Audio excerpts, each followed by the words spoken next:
ត្រាំត្រើគ្រប់នាទីអូនខ្លាចឈរវីតែក្រឡាំសុំស្រីជប់ទឹកទៅបើបងទៅធ្វើផ្ដេសផ្ដាំពេលនេះបងសុំស្បត់ថាជីវ៉ារិញសាលោកស្រី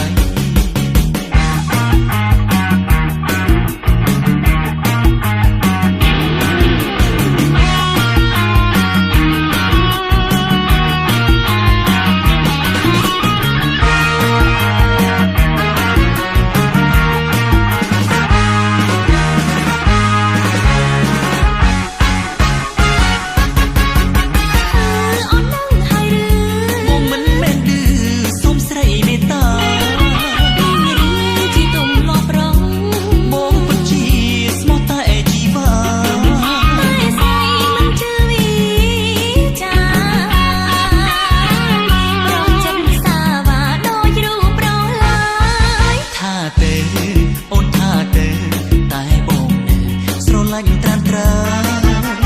គ្រប់នាទីអូនខ្លាចឈរវីតែក្រឡាំសុំស្រីជប់ទឹកទៅបើបងទៅធ្វើផ្ដេសផ្ដាំពេលនេះបងសុំស្បត់ថា